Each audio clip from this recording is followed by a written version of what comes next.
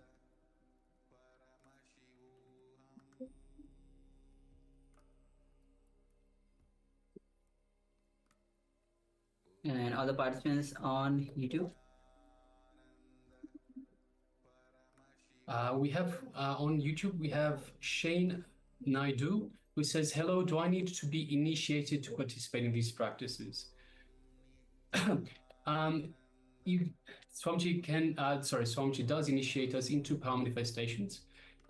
You can also do without you can try without the initiations, but of course, Swamiji's initiations will ensure that it is in fact Swamiji that manifests through you, through this in this power manifestation. It is the divine that manifests through you. It isn't ourselves so much that manifest. So it is very important that you do have this initiation. But of course, you can, if you have a strong connection to the divine, you can do so as well. Swamiji is our connection to the divine. It is because the divine, the supreme superconsciousness, it is at such a higher consciousness level, such a high frequency. Swamiji is helping us to lift us to these to higher superconscious energies and levels to be able to perform these power manifestations. And that's why we have the initiations, and we also have the darshans of the Supreme Pontiff of Hinduism, Swamiji, to bring us to these higher levels. And you find the power manifestations are a way to bolt in these higher energies as well, these higher frequencies. So it's, as Swamiji beautifully tells, there's if you try to get from New Delhi to to New York, you can do it by paddling a boat all the way across the ocean, or you can catch a 747, a jet to take you directly there. So it is possible, but of course the initiation helps you takes you most of the way there. So Yes. All right. So if you are still sharing, you can go ahead and share. Meanwhile, we'll be entering into the next session.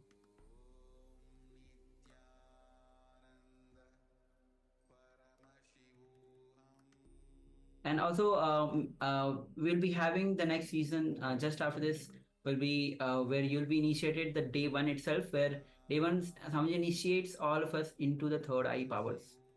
yes, so that's further in relation to Shane Naidu's question. So he wanted to also find out whether initiation can be done online or if he needs to be physically present. So it can be done both. It can be done online and can be done physically present. And actually, we do have an inner awakening date. So the inner awakening program will once again start to be available to the public, and which means you can be physically present for the program itself. And that's the dates for that will be releasing, has been released already. We will be sharing with you shortly, so we'll be sharing in the chat box itself. So you can you can definitely have the online initiation, which is done in the we can have it in the Paramashivoham Level 1 program, Level 1, Level 2, Level 3. It is on the first day. So right now we're in day number 18 of the program. So we have 17 of the program. I beg your pardon. So we have a few more days up to day 21 of this program. Then we'll start again from day one. So we do have the online. So as part of this program, Swamiji will be initiating people online, but we also have the the Inner Awakening program that is coming up. I think it is February to March, February 26 to March 18, something along those lines. So we'll be putting down the exact dates as well for the Inner Awakening program, the physical program as well. Yes, the date for the Inner Awakening is from 26th of March, February to 18th of March. Yes. So do get yourself ready if you want to go there in person. And of course, Inner Awakening is such a beautiful program. It really is worth being there in the presence of the master. It is such a wonderful program. All right. So Shane and I hope that answers your questions. Thank you. All our love as well. Okay, so Shane says, thank you, brother. I love you all. Great. And if you have any further questions, how you want to be a part of Kailasa, whether if you are interested in taking sannyas, if you are interested in offering your gratitude to the Supreme Pontiff of Hinduism, Bhagavan Sri Nityananda Paramahansa, you can also comment that. And anyhow, now you know that Swamiji has created Kailasa, where Swamiji is offering Kailasa. To be a part of Kailasa, you can come as a sannyasi, being a part of, in several ways, you can become a part of it. Let us know how you wish to become a part of the Kailasa, how you want to offer your gratitude to Swamiji. And 3rd of January, which is just a couple of days, 3 days from now, we'll be having the celebration of the Jayanti of Swamiji himself. So that's one of the great day to, and most auspicious day to offer your gratitude. So you're most welcome for that. And also we'll be having sannyas initiation as well. Let us know if you are interested, or any of your friends and family, those who are actually interested in taking sannyas, you can reach out to them and we'll be giving you the further details. Yes, and of course, if you're curious what sannyas is, if you're unsure about sannyas, or you want a little bit more information before you take the plunge, do let us know and we can provide you with more information on that as well. All right. So let us know in the comment box. We'll be reaching out to you. All right. So with this, now we'll be entering into the next session.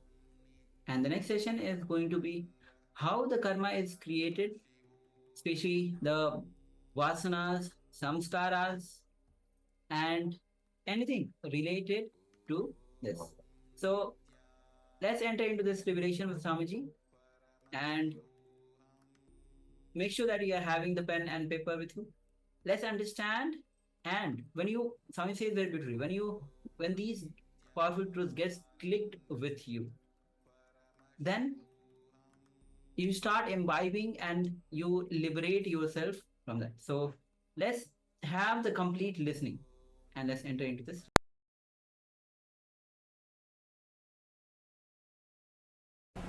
Welcome you all with my love and respects.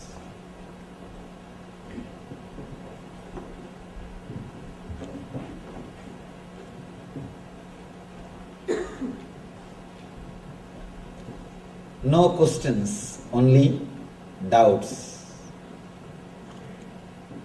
Today's subject is no questions, only doubts. By now, Arjuna has settled. All Arjuna's confusion has disappeared because of his cosmic experience in Visurupa Darshana Yoga. Because of the first-hand spiritual experience, all the doubts of Arjuna has disappeared. He achieved the depth, he achieved clear understanding. You can say he achieved the intensity. He has achieved the intensity of spiritual experience. Now, he's a new person.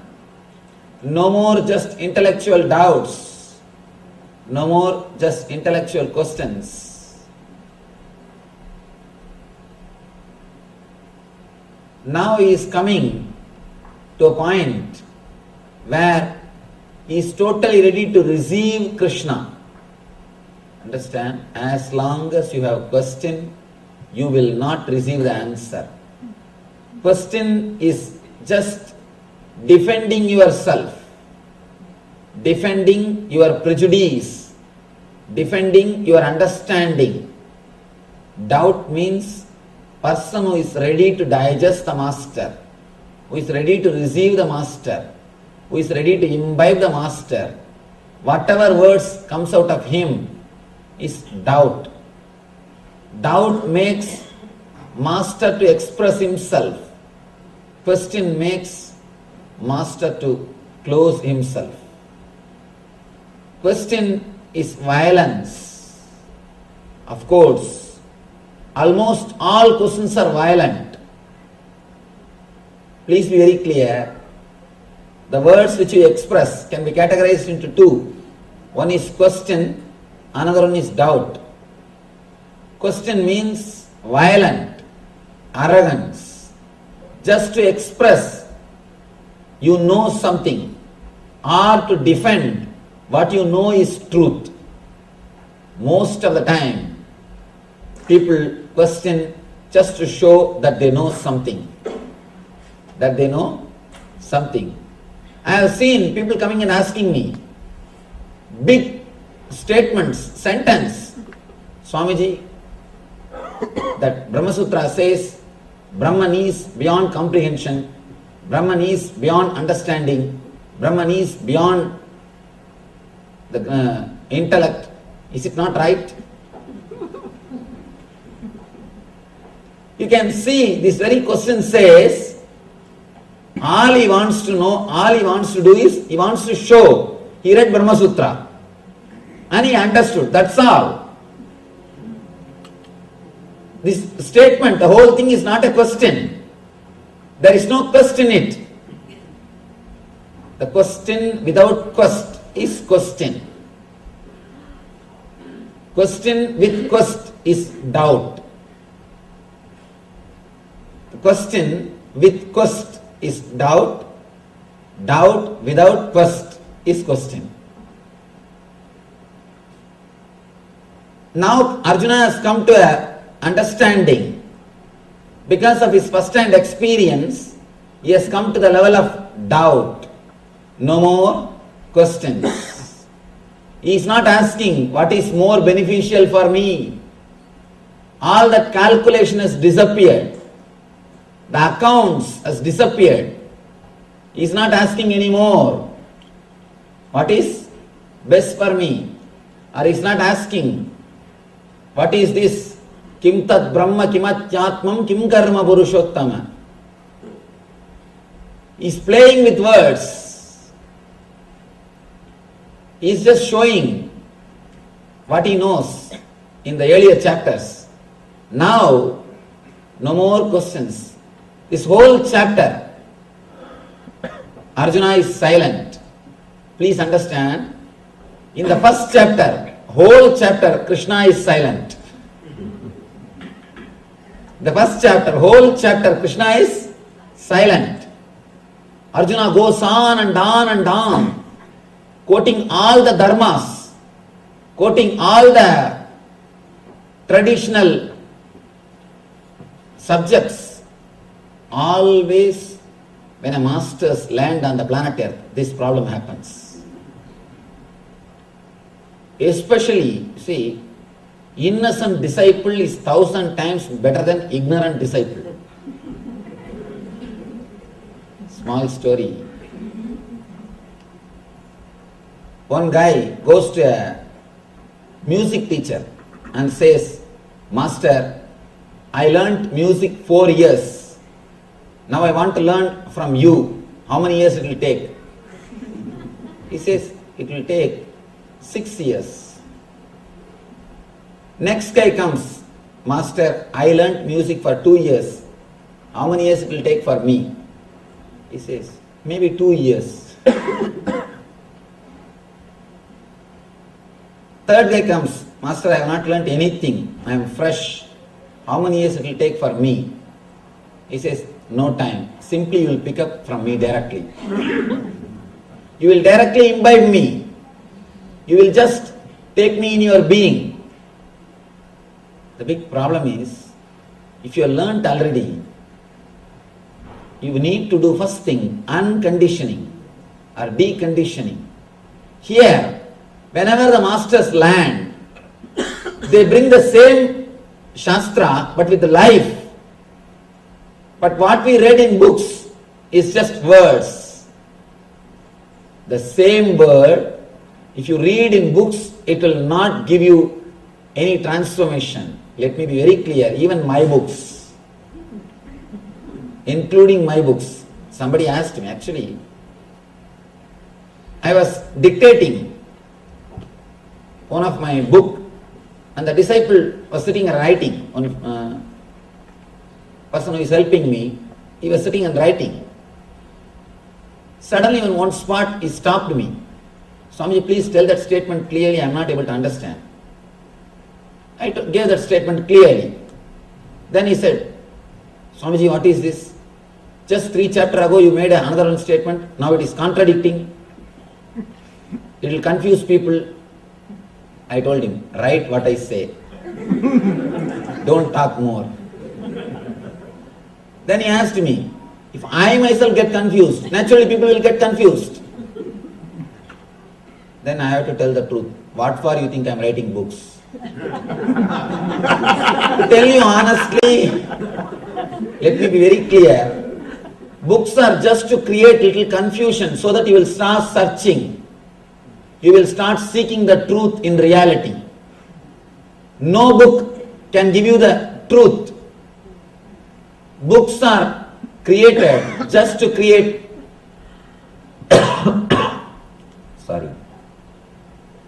just to create a little confusion in you so that you will start searching the reality. Logically confuse you. Books are techniques to logically confuse you. If you honestly, intensely read Gita from first chapter to last chapter, simply you will be confused. If you are not confused, be very clear, you are not read properly. No book can give you the truth. But the books are great inspiration. It will inspire you to search a living master. That is the only result. That's the only thing masters wanted. That is the only thing they wanted to achieve through books. so that when you are logically confused, you start searching a living master. But the difficulty is, there are some people who take books as an authority. Instead of living truth, they just start thinking intellectual knowledge is authority. And not only that, they start questioning. They start asking or demanding proof from the masters for their words based on these people their intellectual understanding. First thing, when I utter a word, the meaning which I give is different, and the meaning which you take is different. When I utter a word Atman, I use the Sanskrit dictionary. When you receive that word Atman, you use Oxford dictionary. Naturally the problem starts. If you are with a living master in my presence, you can always question me. You can always clarify. Or a living master knows, by seeing the face of a disciple, he knows whether he has understood or not. He will go for further explanation. Things can be much more clear, straight. But when you are playing with books, you are just playing with your mind. That is why people feel more comfortable with books than going and meeting a living master. Please understand, you are seeking, your spiritual seeking, whether it is a real seeking or just a game, how to measure. This is the scale. If you feel comfortable just playing with books and old masters' photographs, be very clear, your seeking is pseudo. Just time pass, good entertainment. Good entertainment.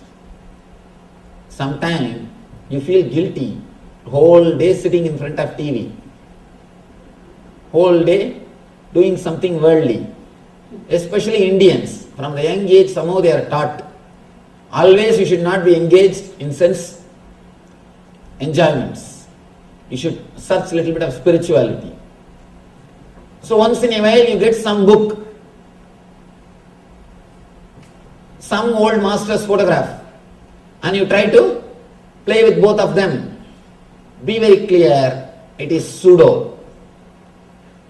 If you are honest, intense, you will feel deeply connected, or more in tune, feel happy, feel settled with a living master. Find out whether your search is honest search or just entertainment. That's the first thing we need to do. Here, Arjuna has come to a level of maturity where no more intellectual questions, only doubts. Doubts are really great. Doubts are just a clear sign. You express, I am here to receive you. You put a big green signal. Doubts are green signals. Questions are red signal. With question, you just defend the master. You tell him, stop. Enough what you are speaking. First, reply for this. You try to bring the old intellectual words to defend the living energy.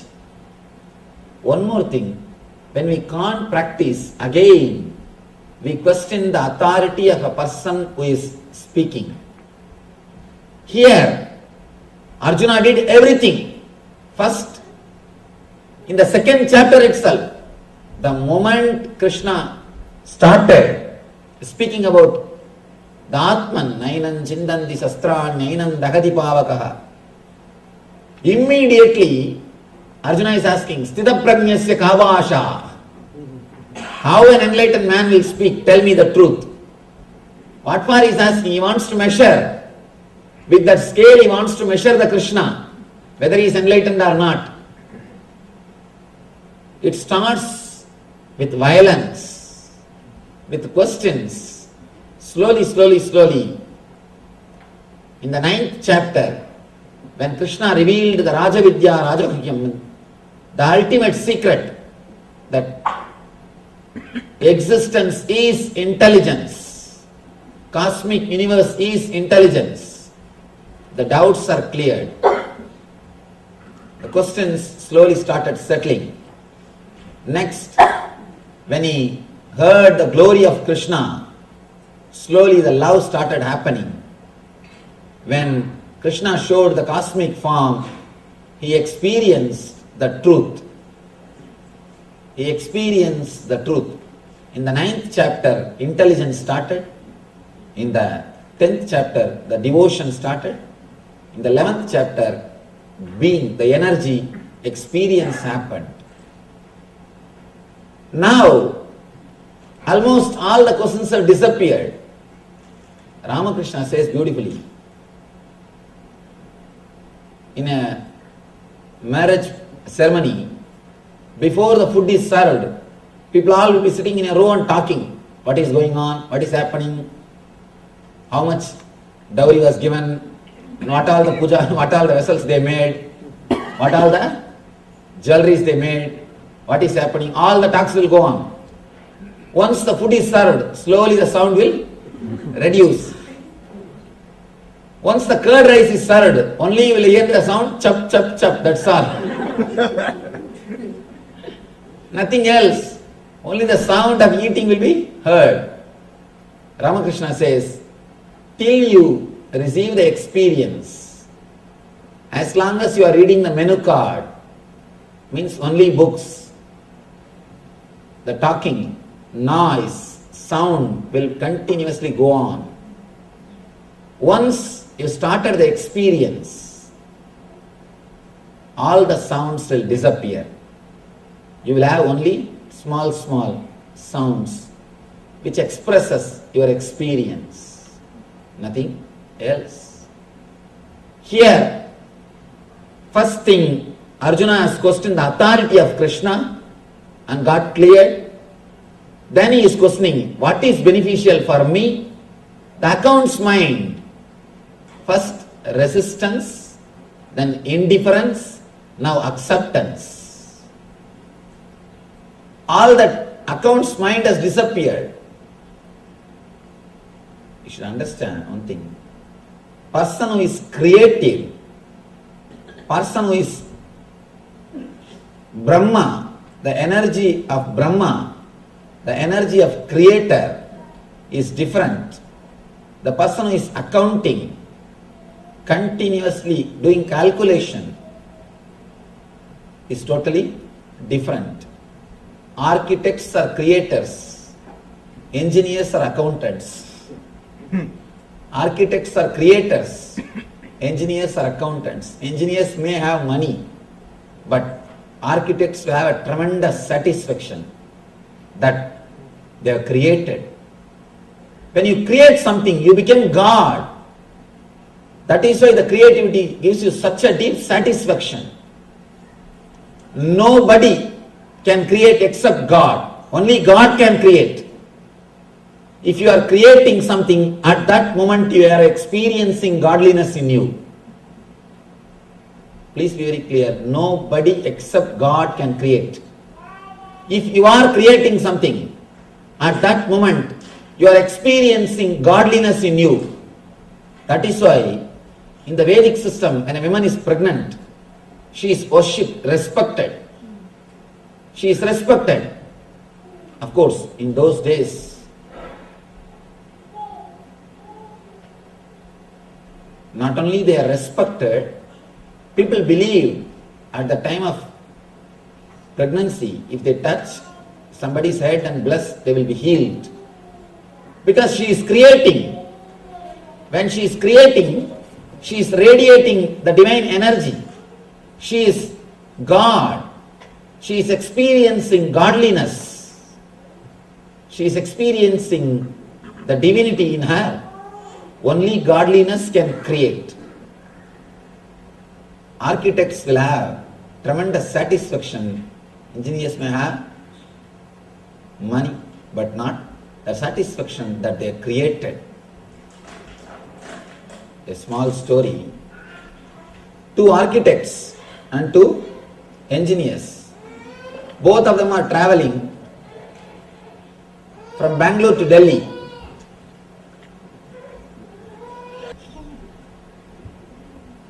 Two architects and 2 engineers. Both of them are traveling from Bangalore to Delhi. They are going for a conference. The engineers, as usual, they are calculating and they are complaining, see, 2000 rupee per ticket, it is too much. Such a small journey, 2000 rupee unnecessary. 2000, 4000 rupees. What we will get from conference? The architect says, both of them, they reply, you see, we manage with just 2000 rupee. We take only 1 ticket. We both of them manage. Engineers are surprised. How do you manage? Ticket, when the ticket counter comes, how do you manage? Oh, that's just simple job. When the ticket counter comes, we just go into the bathroom and see the drama what we do. TT came and these guys entered, both of them entered into the bathroom. TT came and knocked the bathroom. Only one hand came out. They asked, ticket please. One hand came out and showed the ticket. He just stamped it, gave it back and went away. Both the engineers are impressed. And they thought, oh God, we never know how to save money. Now we learned one thing to save money. When they were coming back, these 2 engineers, they took only 1 ticket. And the architect, both the architects, they also took only 1 ticket. Now it is trouble. Who will catch the bathroom first? Who will catch the bathroom first? And you know, engineers are real runners. The people who are accountants, they are really run. The moment they heard the TT is coming, they ran and entered the bathroom, they caught the bathroom. Now the architects both are discussing what to do. One architect said, don't worry, relax. He went and knocked the bathroom. Ticket please. The ticket came out, he collected the ticket and came back. He just came back and said,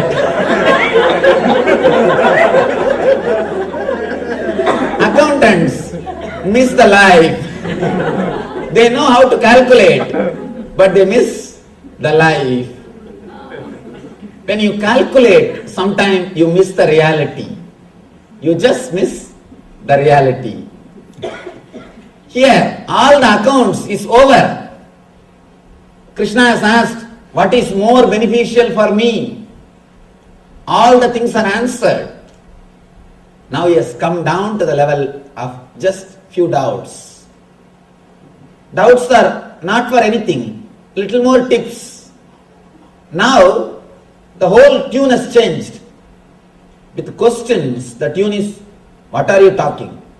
Whatever I learnt is totally different, and now you are talking something different. All that violence has disappeared. Now, Arjuna has come to the level, he says, yes, master, I know the whole thing. Please give me some more tips. How I can imbibe you. Please tell me something if you have forgotten. If you have forgotten something to tell. If you have something more, please tell me. I will be happy to receive those messages also. I will be happy to receive them also. Throughout this chapter is silent. No questions, only doubts. Bhagavan starts. Sri Bhagavan Uvacha Urdhva Moolam Adaschaham Asvat tambrahuravvyayam chandamsi yasya varnani yastam veda savedavit.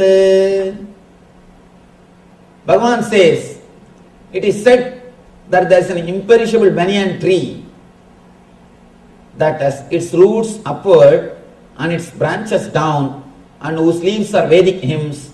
One who knows this tree is the knower of the Vedas. Now he is coming to the causal body.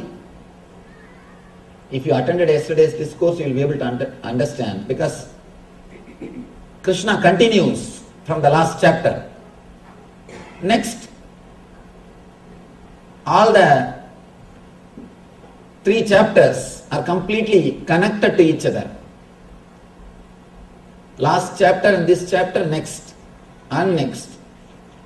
All these chapters are completely connected except the 18th, the 14, 15, 16, 17.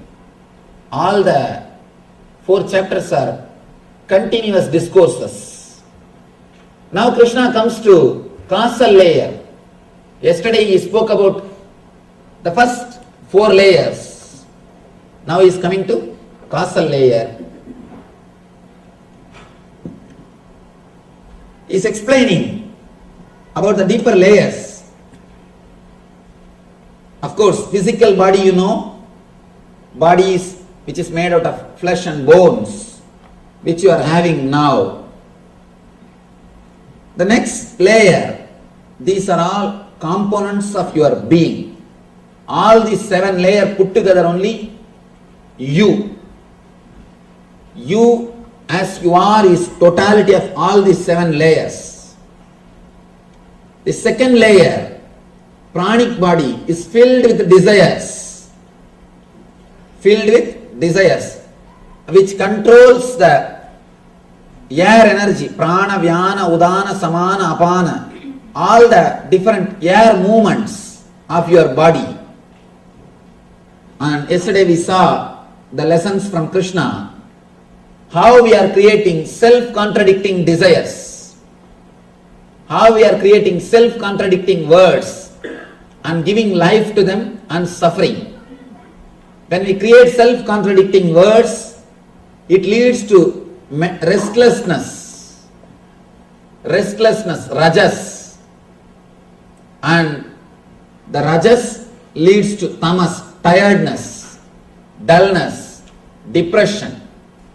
So this layer belongs to tamas. The second level, this is sattva.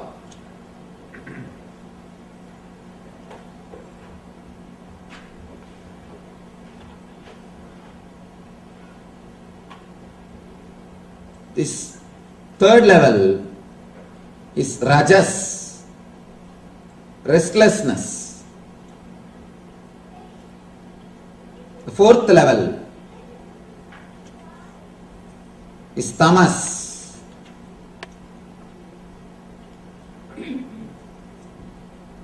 The fifth level, the causal body. This is called karana sarira.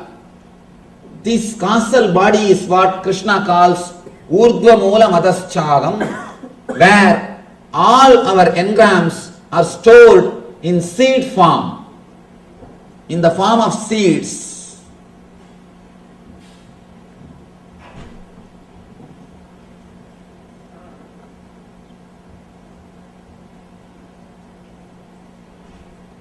Every day,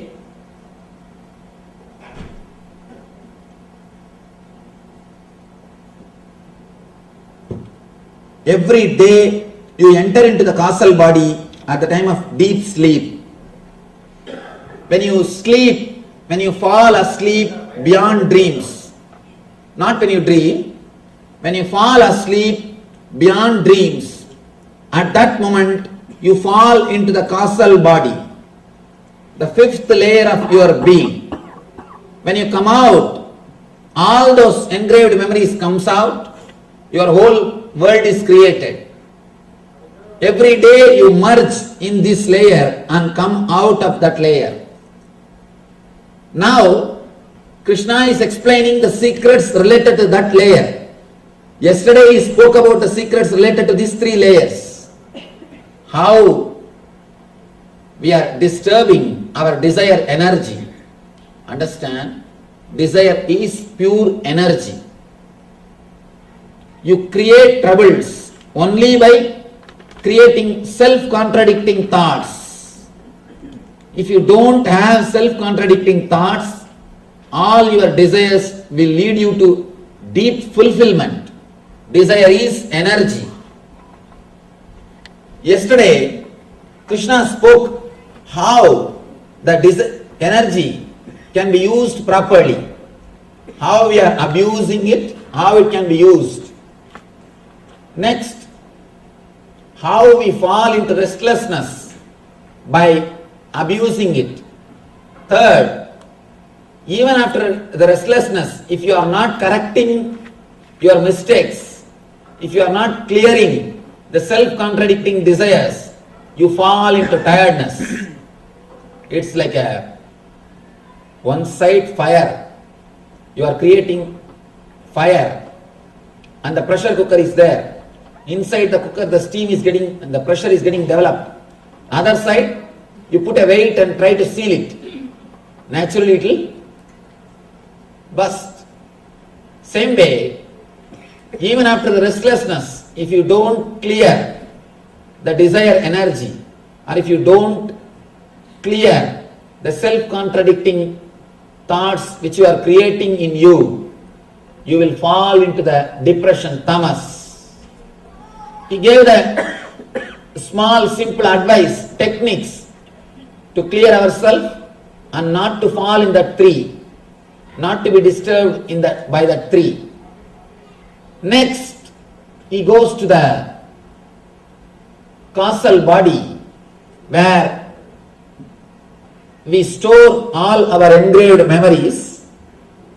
He explains the secrets of this body, because even if you go beyond these three gunas, sattva, rajas, tamas, if you don't destroy these engraved memories, the bija samskaras, the samskaras in the form of a seed, you will take birth again and again.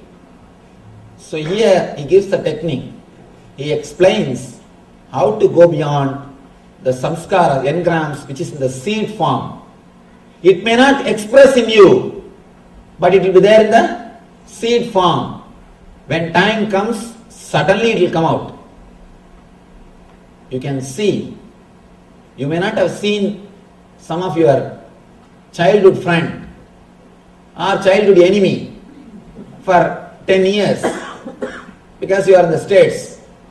When you go back, see in the States when you are here, all the 10 years, the samskaras related to them never comes up, whether love or hatred. It is not there. You are never caught by it. You are never disturbed by it. You are beyond the sattva, rajas, tamas. But when you go back and meet them, suddenly the whole emotion is there. You discover the same love is there or the same hatred is there. How? Because it is in the causal body. You may not experience it in the day-to-day life. Even if you don't, you will see it is in the causal body. It's like archives in the office. There are some files which are on the table. There are some files which are in the office archives. There are some files which are in the bank locker archives. This first, the sattva, rajas, tamas. These three gunas are the files which are in the table. And causal body is the files which are in the office archives. The inside, the cosmic body and nirvanic body are the files which are in the bank locker archives. Now, yesterday we saw how to clear these three files of sattva, rajas, tamas. Now he gives the technique to clear the causal body files. to clear the files which are in the office archives. Bhagavan starts, there is an imperishable banyan tree that has its roots upward and it branches down, and whose leaves are the Vedic hymns. One who knows this tree is the knower of the Vedas. He is trying to give an example to explain the quality of causal body. Quality of causal body. He says the roots are upwards and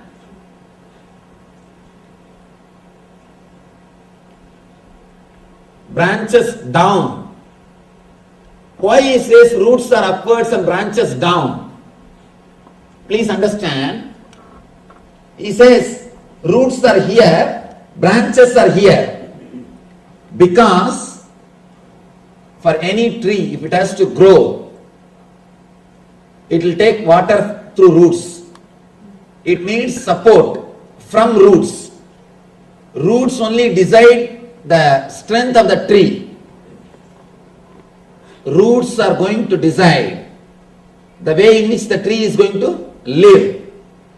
The physical body, whatever you are taking through physical body, that only is going to decide the depth of causal body. That is why he says roots are up, roots are in the outer world, and branch is in the inner world. Roots are out. Whatever you take through five senses, that is the water or strength for the causal body. Causal body is, here he says leaves, and here he says root. The tree is upward. Tree is topsy-turvy.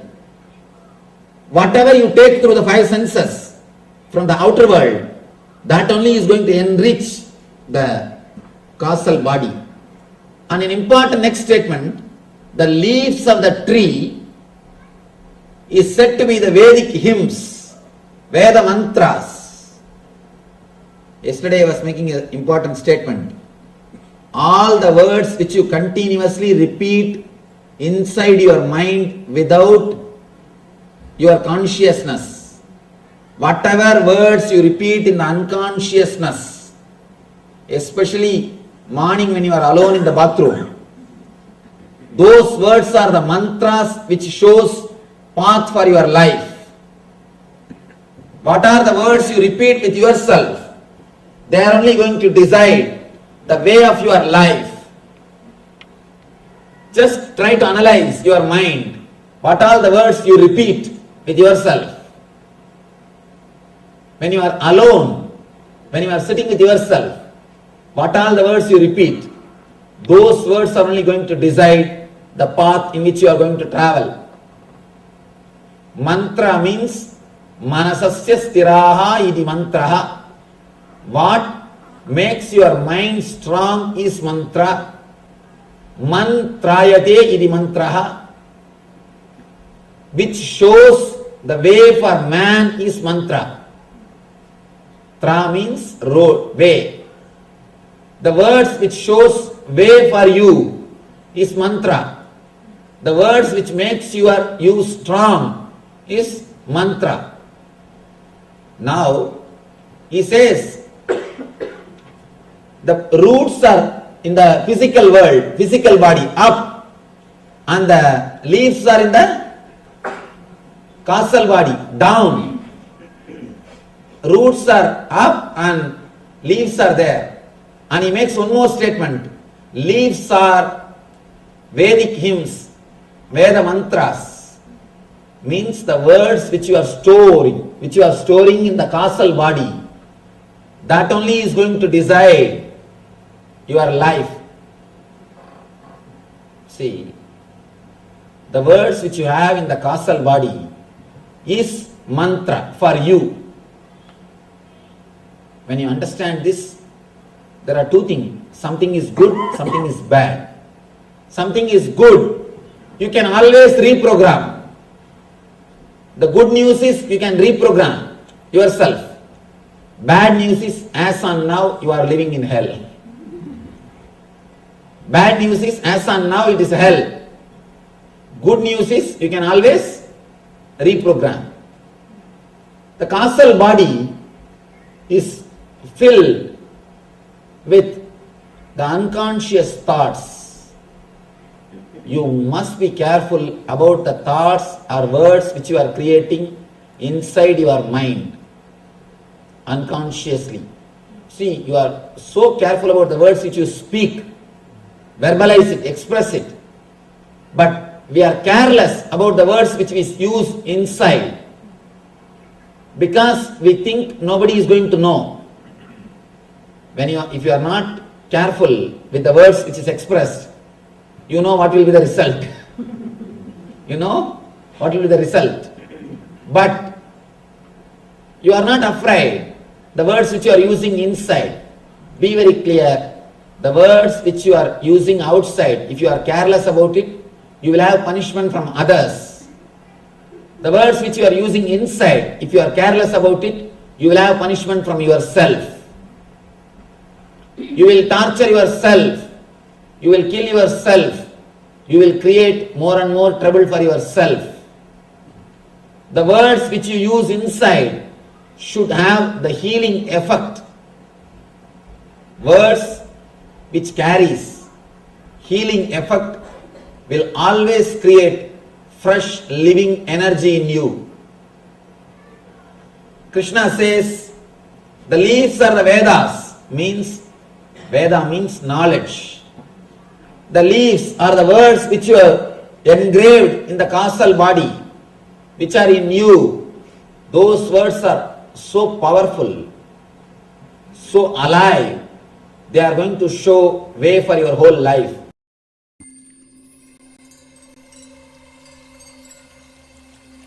I welcome you all with my love and respect. Let you all open all your three eyes. Om Nityananda Paramashivoham.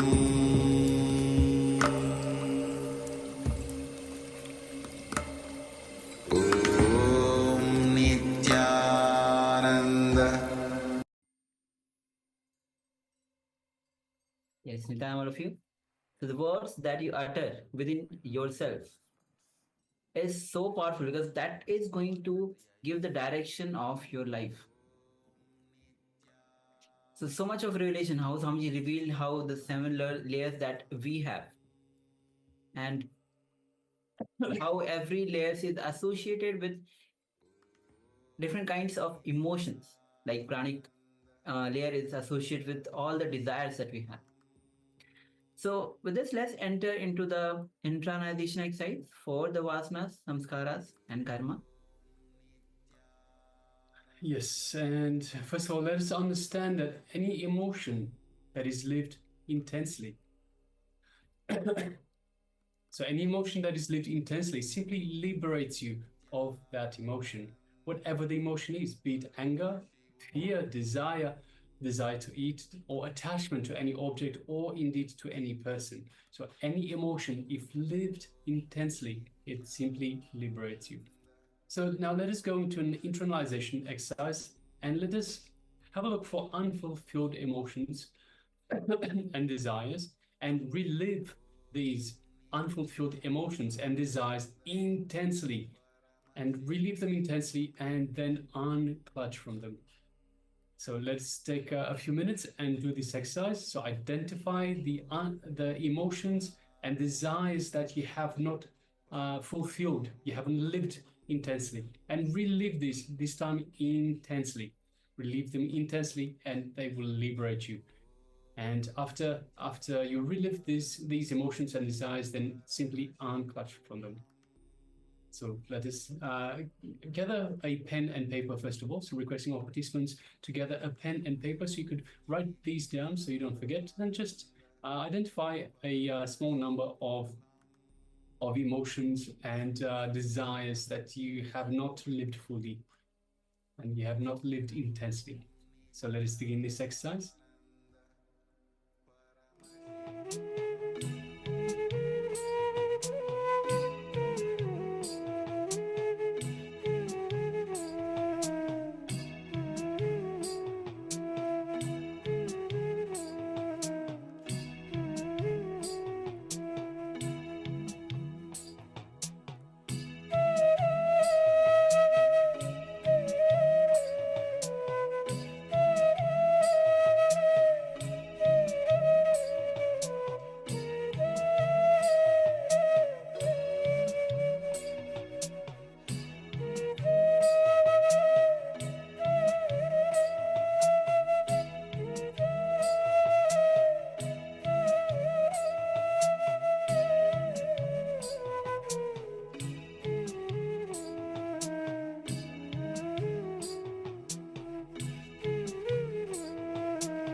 Yes, you can now relax. So we've just gone through a number of different emotions, number of different, whether it be anger, fear, desire, attachment, and relived all the unfulfilled emotions and desires intensely, and then we've unclutched from them. So this was the exercise that we've just gone through. So now requesting all participants, let us now move on to the next segment. And of course, if you have any questions about the internalization exercise that we've just done, by all means, let us know and we'll address that. Meanwhile, we'll prepare ourselves to go on to the next segment of the program, which is once again the power manifestation.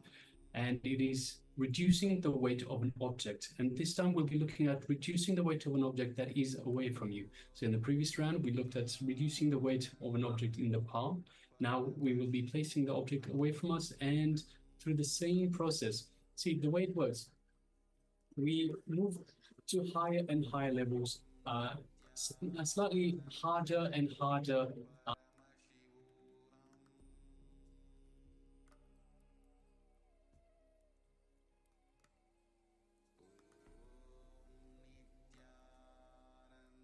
Yes, apologies for the slight interruption there. So yes, we're moving to higher and higher levels, to harder and harder ways of manifesting these powers.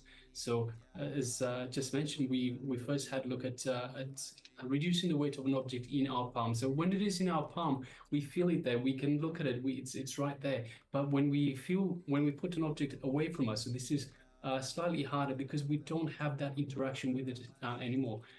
It's slightly away from us. It's still the same power. It works in exactly the same way. But of course, we have the incompletions of it not being in our grasp. So it is the idea, of course, is by going in higher levels, harder and harder ways of manifesting the power, we get the confidence. We get the confidence that we can do this power.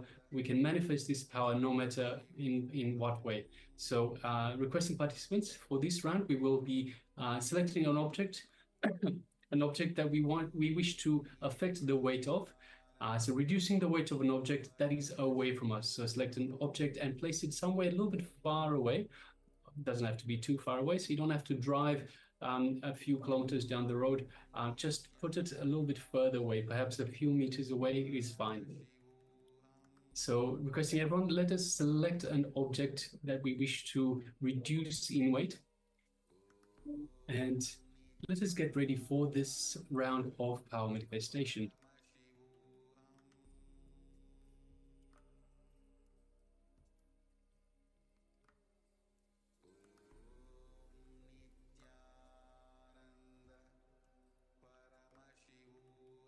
All right, so once you have selected an object, and of course the participants on YouTube, we are with you as well. You can also take part in the power manifestations. We have another message from Luz de Amor.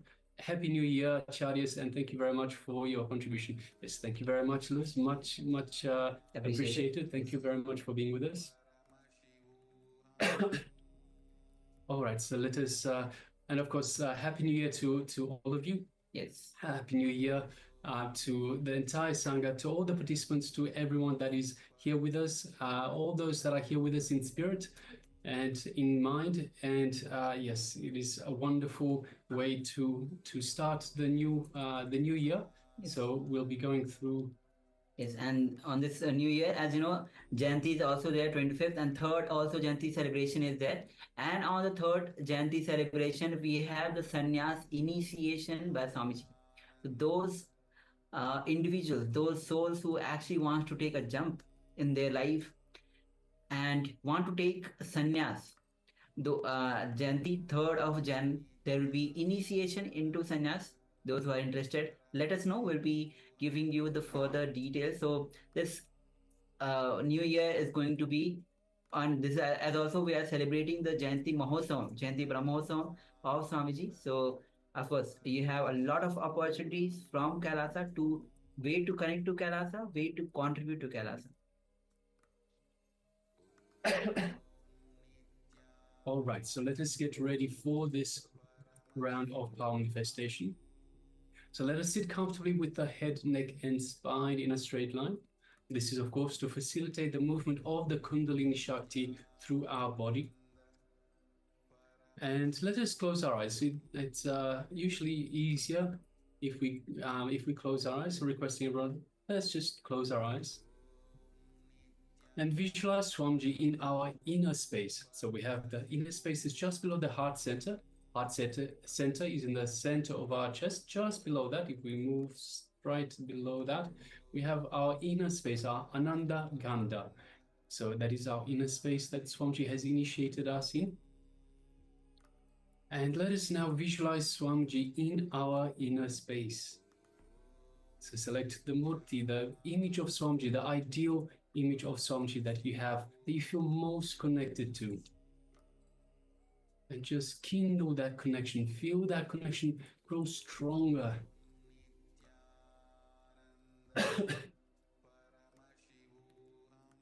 Just feel the love and compassion that is radiating from Swamiji, from inside your inner space, from your Ananda Kanda.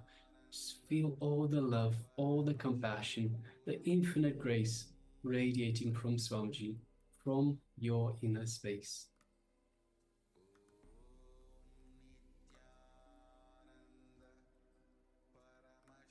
Into this feeling connection and know that you are in oneness with Swamiji. Just take a moment and feel that space of oneness, that familiarity, that buzzing sensation, that oneness with Swamiji.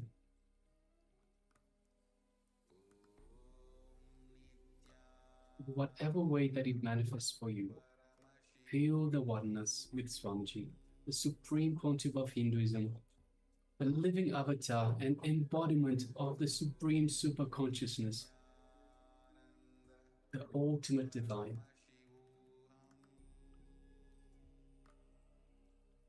Now let us just move our gaze to the third eye, so just between the eyebrows, the Anya chakra, and let us visualize Swamiji in our third eye.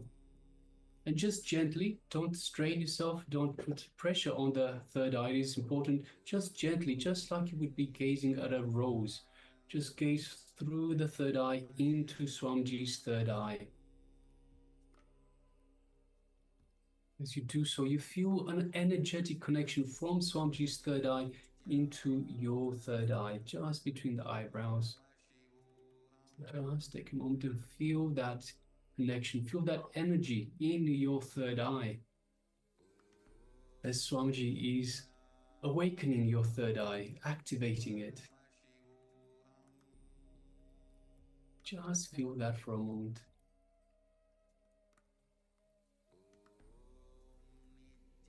Now let us connect further to Swamiji by chanting the Mahavakya, which is the cosmic code word that Swamiji has given us to connect to him, to kindle that feeling connection. Om Nityananda Paramashivoham. Om Nityananda Paramashivoham. Om Nityananda Paramashivoham. Let's continue chanting the Mahavakya. And let us start making a strong intention for the weight of the object that is away from us to reduce in weight. Strong intention. Make it is the only possibility, the only reality that you are going to entertain. Nothing else is the truth. Only your intention for the weight of the object to reduce. So make that strong declaration, strong intention in your mind, in your mind's eye, in your third eye, and keep it in the third eye, where you have the connection to Swamiji. It's the only reality, the only possibility we're willing to entertain is for the object, for the weight of the object to reduce in weight.